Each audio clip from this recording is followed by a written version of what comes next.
The Hard Truth with Akosia Konedu, only on Viasat 1. Brought to you by EcoBank.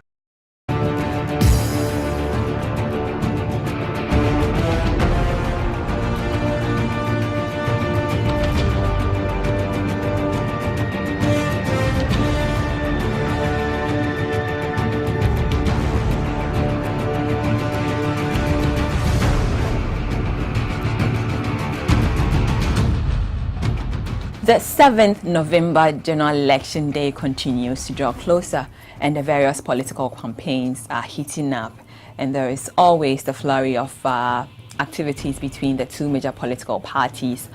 But the question always rises of a third political force in the country to change the status quo.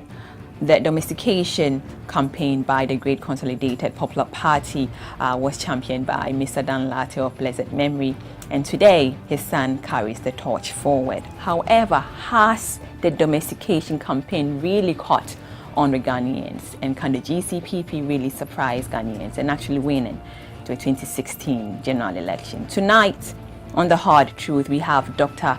Henry Lartey, flagbearer of the GCPP party, who will share his political ambition and what domestication means to the growth of national development. My name is Nana Akosia Konedu Asante Samuels, and this is The Hard Truth. We are proudly brought to you by EcoBank, the Pan-African Bank. Welcome to The Hard Truth, sir. Thank you. It's been 2 years. 2 years. It's been 2 years, yes, we last spoke. No, we talk a lot, but seeing you physically is good to see you, sir. It's nice to see you. I thought I've not seen you for ages. Is it 2 years? 2 years? No, 2 years. Okay. 2014. Okay. It's 16 now. Thank you so much for coming. Now, sir, when you mention the name GCPP in Ghana, what immediately comes to mind is your domestication mantra. You personally are of the opinion that domestication is a panacea to the problems facing Ghana. Let me ask you, sir, in the broad sense, what is domestication from the viewpoint of the GCPP and its significance to national development? Domestication is helping local talent, local produce, making sure local talent can produce whatever product it is for local consumption and for export. So what we want to do, or what domestication wants to do, is to harness all our talents and make it a vibrant, positive selling material that can generate revenue, so that we will be able to pay for our schools, our hospitals, and all the things that we need. Make sure that most people will be able to afford to buy their own homes one day, be able to buy their own cars, be able to travel. How feasible is this? I mean, it is very feasible. I've done it. It's working. Okay. My company, Lartey Associates, I set it up 28 years ago. We started doing charcoal, coffee exports, vegetables, and then we happen to be the largest producers of organic papaya in the world. The outgrowers with me in around the Salam area, we've had a lot of farmers who were peasants. Now they're very successful, really successful, to the point that they supply most of, maybe 100% of the papaya you see on the streets in Accra. And I've done that at my own back. Nobody gave me any money to do it. It wasn't money from the banks, from my own pocket. Before I could realize, most of them have bought their own house, built their own house, got their own cars. And one. How many people, sir? Oh God, we have over 100 outgrowers.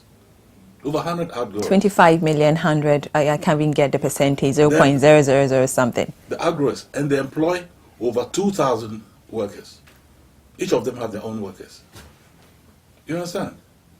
So I have done it, and it's working. Mm-hmm. With all the problems with electricity and all that, we managed to do it. How? And we supplied, look, top end of the UK market, top end of the US market, top end of the German market. That's what we do in Ghana. We've done it. So I get that. You want Ghana, not just 100, just the small few to benefit. So how do we get it to mirror around the country? Everyone to participate and believe in domestication, to say that, yes, we are going for this? How do we do that? Look, having done this on a small scale, I can mirror it around the country. because I know how the farmers think, when they should be giving the money, and when to give them the auditing, and when to help them to improve their farming. If I'm giving the mandate, we'll do it to find out. Let's go back to 2012. You had quite an ambitious plan in your 2012 manifesto. I remember you said you intended to cover Accra in two, or you want to convert it into a solar city and domestically manufacture electronic cars. Absolutely. And establish Ghana as its continent's first, sustainable economy. Absolutely. Should we expect same vision in your 2016 I'm manifesto? disappointed nobody took it up. I was hoping the government would have taken it up and done it. But exporting domestically manufactured electronic cars would generate huge sums of money for the country. But don't you think that it would be okay to at least support some people, say those who are in it already, like Apostle Safo, Kojo Safo? Don't you think that we should first start from there? But listen, you have to think bigger than the ocean, otherwise you'll not get anywhere. Bigger. I mean, real bigger than the ocean. Mercedes is they are producing electrical cars. That's what's down here. Ford is doing it.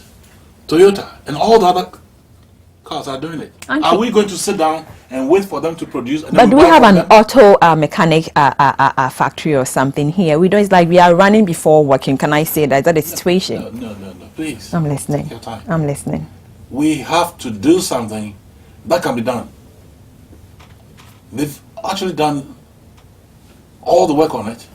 They want to find an area that they can make more money. And once we give them the environment that they can make money here, they'll bring the factory here. We have a comparative advantage when it comes to the sun. 24/7. You don't have 24/7 sun in Germany, in Europe, and even in the Americas. Right. So once you give them the right environment, they will come and will produce the cars. As I talk to you now, Morocco. Do you know Morocco? Up north is exporting solar to Spain, and we're sitting here, cross our legs, talking NDC-NPP, and we're hungry. We will sit down, and before you realize Morocco is producing the cars, and we'll go and buy the cars from Morocco. I will not let that happen. Don't you think that... Listen, I want Ghanaians to realize that we have an idea, that if they put the thumb on it, we can transform this economy big time for their own benefit. But sir, do we have figures? How much would that cost? I mean, ideally, your solar system, your electronic cars, do we have like an amount or figure to say that, well, if you put in this much, so how much are we looking at here? How much does it cost us to do the hydro? So you always say solar is expensive. But hydro, how much does it cost us? And then through the climate change, we'll have a problem.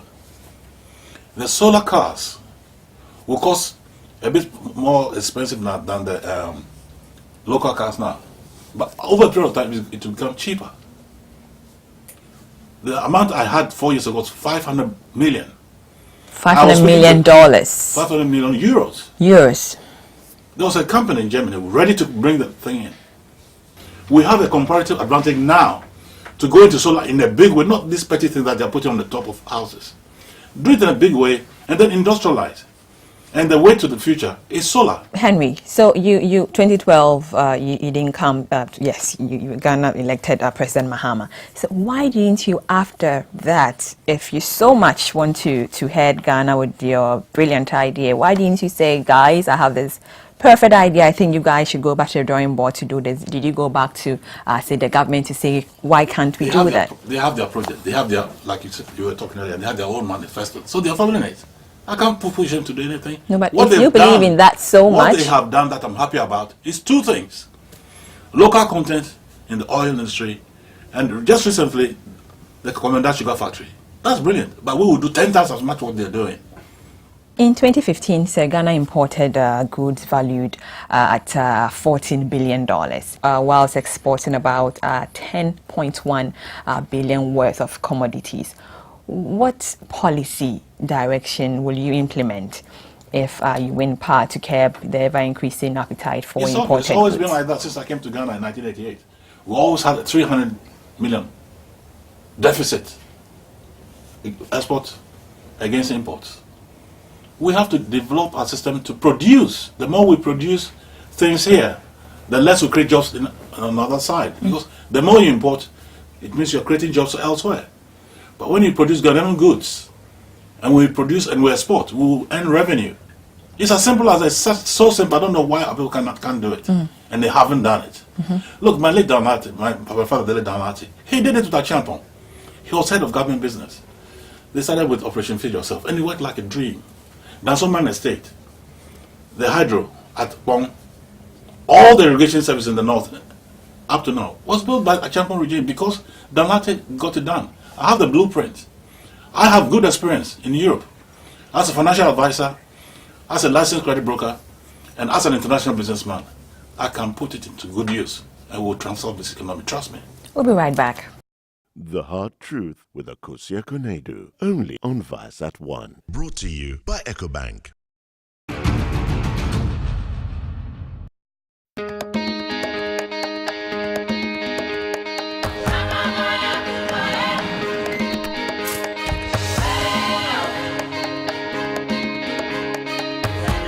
At EcoBank, we see a great future. One that's full of opportunity for those who want to be the best. With over 1,000 branches of a single bank across 33 African countries. It's a future where trade can flourish without boundaries. The future is breathtaking, with enormous cross-border investments helping business and government build new infrastructure, while individuals achieve their ambitions right across Africa. The future is Pan-African, and EcoBank is the Pan-African bank. Welcome back. You watching The Hard Truth. We are proudly brought to you by EcoBank, the Pan-African Bank, and flagbearer GCPP. It's here, Henry Lartey. Henry, investment in agriculture sector have been declining year on year, with contributions to GDP at about 20%. Expected growth of agriculture, it's around 3.3% from 2016 to 2008. This is by the Ghana Statistical Service. In your view, sir, do you think that agriculture today, or the sector, has been given the necessary attention in the past decade, and how will you stimulate investment in the growth of agriculture sector? Agriculture is the green revolution. That is the pot of Ghana's wealth. And we have to put a lot more into it. It is a gold mine that we should be harnessing. But our people haven't got an idea. Look, I moved from finance to agriculture. People say, oh, Henry, why do you go to agriculture? They don't respect agriculture in Ghana. But they're being silly. We've made so much money in agriculture. I used the agriculture money to help my father to set up the GCPP. The farmers are very, very good, especially when it comes to organic production. So all you have to do is find out which product, what the season is, and go to the farm. Don't give it to those who are, they say they're what, capacity building people. They just chop the money. Give it to the farmer himself. They're always out by 4 a.m. in the morning, the farmers. They are hard working. If you resource them the right way, give them the right stimulus, the Ghana economic empowerment, and then get them the market, you'll see. So 14 million import, 10.2 or 3 billion export. So by doing that, giving things to the farmers, so is going to give me 2 years. 2 years, only 2 years. No 2 more. years. You had him 2 years. We transform this economy. Whoa. Just 2 years. Okay. Now you again stated that Ghanaians should take advantage of the rehabilitation of the Commander sugar factory to go into sugarcane production. However, you were prudent to talk about sourcing for the raw materials. I want to ask, sir, in your opinion, why do you still think that the sugar factory, having raw materials or having a factory without raw materials, it's prudent, in your opinion? Who said there's no raw materials? I've been there. There's a lot of raw materials. Who said? They had planned. It takes only 6 weeks for the raw material to come. They have over 1,000 outgoing. Come from where? In the area, in the Commander area. I saw them. As soon as we were going to the place, we saw a truck with sugar cane, and I stopped the car. And then there was a harvester. He was for the car factory, and the driver. They go and harvest the sugar cane. So we went, and then we went into the factory. Mr. Rao, who's the managing director, was happy to see me. And they gave us a free access to the place. And we saw the process from crushing it, and then putting it into the tankers, juice tankers, because as they crush, they add water to it, and then it goes into the juice tankers. And then it evaporates, and then it creates a sugar. But then the leftovers, it goes into a hopper, into an oven, and it generates electricity. They only need 3 megawatts. The one that is left, they give to the town. They are working. They've been working for a long time. They have 40 acres of their own land that they've grown the sugarcane, and it's a nursery. Now, I've even taken 200 acres of land to grow sugarcane myself. That's good. Why do we talk negative? How do you describe the unemployment situation? Or you said some time back that it's a ticking time bomb waiting to explode. In your opinion, what has accounted for the high unemployment in Ghana? We're not producing now. We don't have manufacturing factories.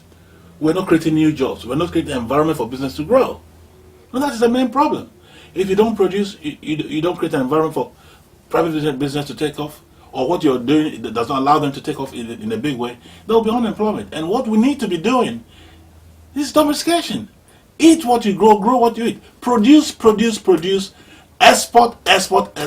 And through this situation, either in agriculture or in energy, you create phenomenal employment. There are diverse courses studied in the university. So you study finance, you study marketing, human resource, whichever your course, or medicine. With no companies, what good is it? Yeah. So how do we marginalize? You that? have to produce, create. The farmers are there. Help them. Let them produce. Do we do all? So do we do all talk and no action? Produce what? What? Look, I'll tell you. You produce juices. You produce cocoa products. You produce palm kernel. There's so much that can be created. There's so many. Anything that we grow, we can add value to it. BBAG, anything that you eat now, we can add value. And then look for the market for them to sell it. Our people are too negative. We think we should sit down and then manna will fall from heaven. It doesn't work that way. You have to work. Not only work, you have a plan, you have a course, and then you follow it through. Implementation. If you don't implement and don't follow, nothing will happen. According to your party, the implementation of your 2012 manifesto would have provided about 3 million new jobs. Easily. Looking at the current unemployment, how would you do that comprehensively? When you're producing cars a lot, you're building solar panels to sell to the world. That 3 million is even on the smaller side. We could create so much in agriculture. Who will buy the cars, internal or external? We will buy the cars, we'll sell to Africa, the whole world will buy. Won't you buy a Mercedes car? Won't you buy a Toyota car? Won't you buy a Nissan car? Tell me. If it's expensive. Look, I can see the cars we are driving. Is it an expensive car? Well, we are buying it. However expensive it is, we are buying it. We'll buy whether we can afford it or not. Look, go to them, go and see how many people are queuing to get cars out. And if we produce it here, we'll make so much money. The Japanese will come and buy. They'll do it because they'll make money, not because they love Ghanaians. Because they're going to make more money, they'll bring it here. That's how China is doing it. Because Americans started putting money into China, and China is now the biggest economy. So if Ghana should vote for you November 6th, you promise more than 3 million jobs. I know, it's not a promise. It's going to happen. It's happening. It will happen. I know it's going to happen. Look, I've been in the export business for nearly 28 years. I was in the financial business in the UK for several years. I advised top businessmen, right, on capital transfer, on tax saving ideas, on investments and all this. I have a network of how to get it done. Just try me 2 years and you'll see. Try him 2 years. GCPP is the party. We'll be right back. The Hard Truth with Akosia Konedu, only on Vice at 1. Brought to you by EcoBank.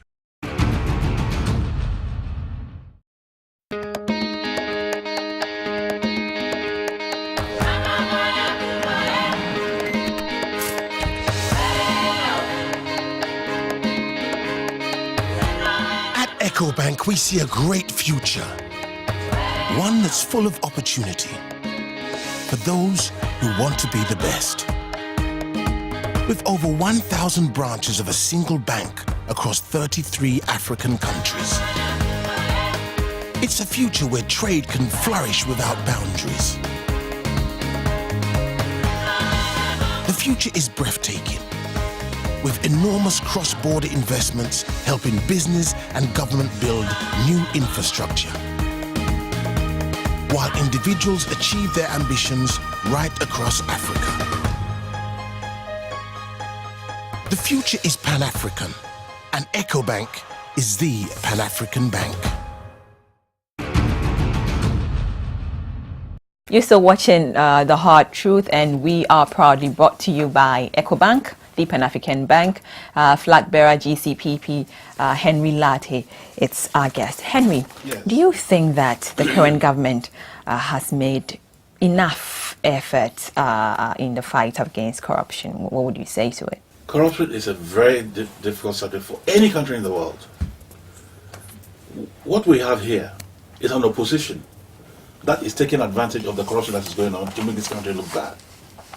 Do you know that even in Europe, there's 990 billion corruption going on every year?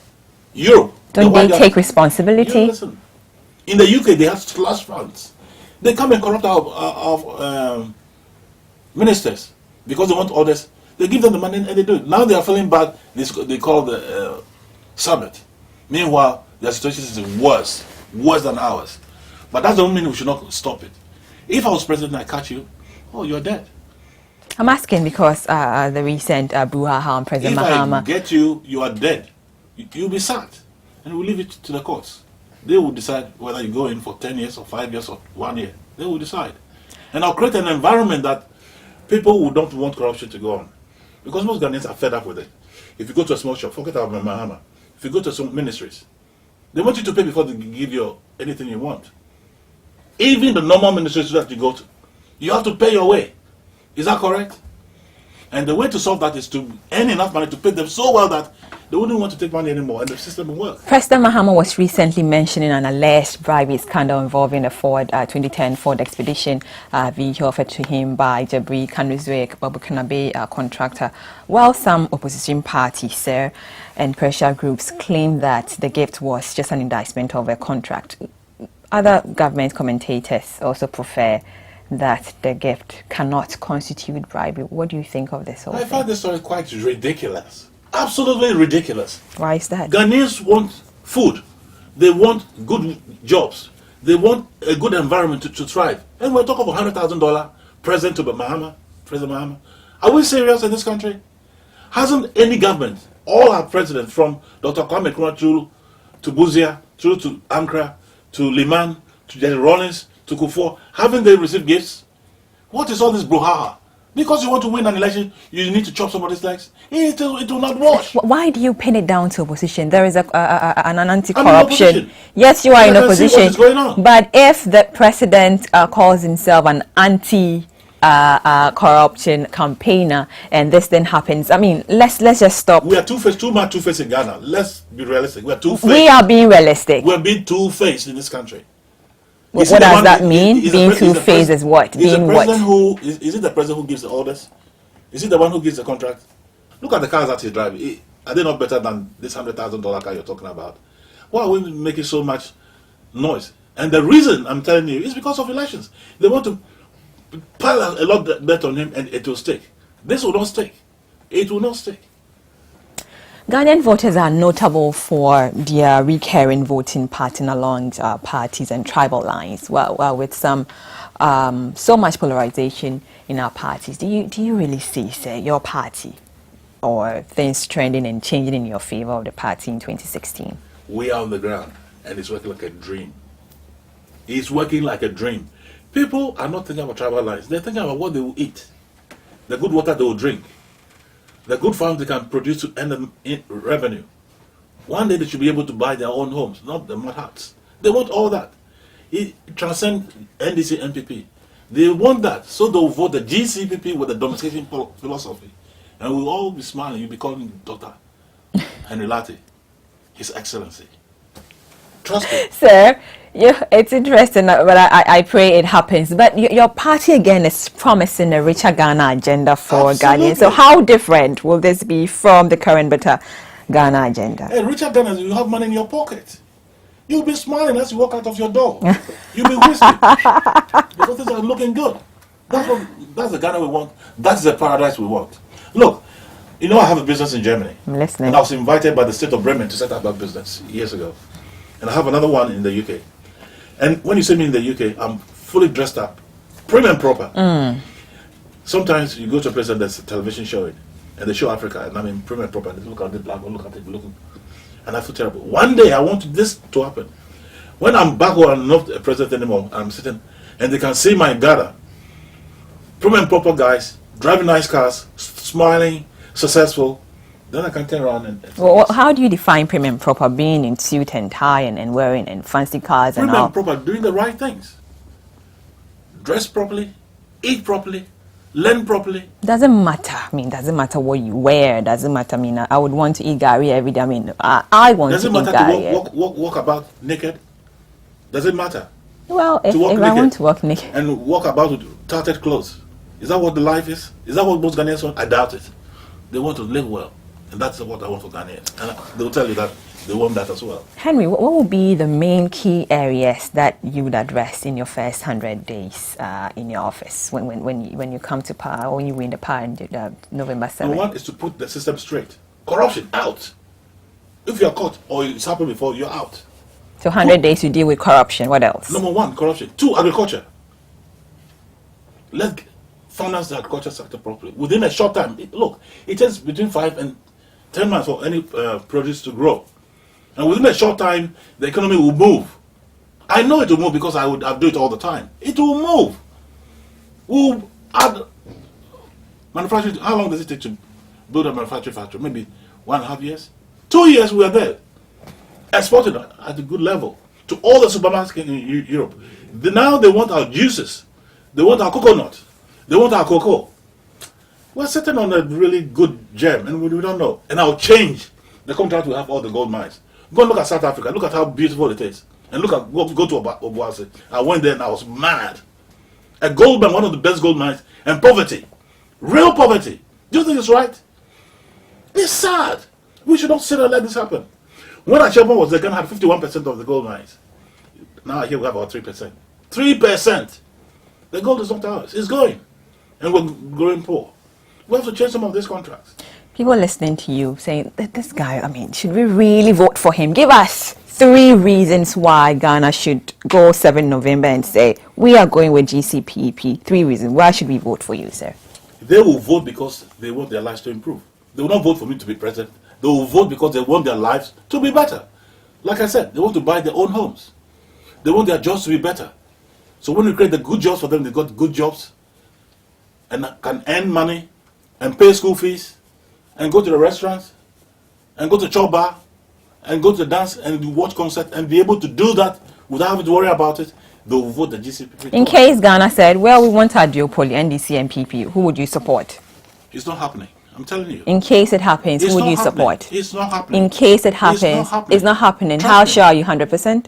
I'm 125% correct. Thank you so much, sir, for talking to the hard truth. Dr. Henry Lartey, flag bearer GCPP, has been our guest on the show, and my name is Nana Akosua-Konadu Asante Samuels, and this has been The Hard Truth, and we are proudly brought to you by EcoBank, the Pan-African Bank. Bye.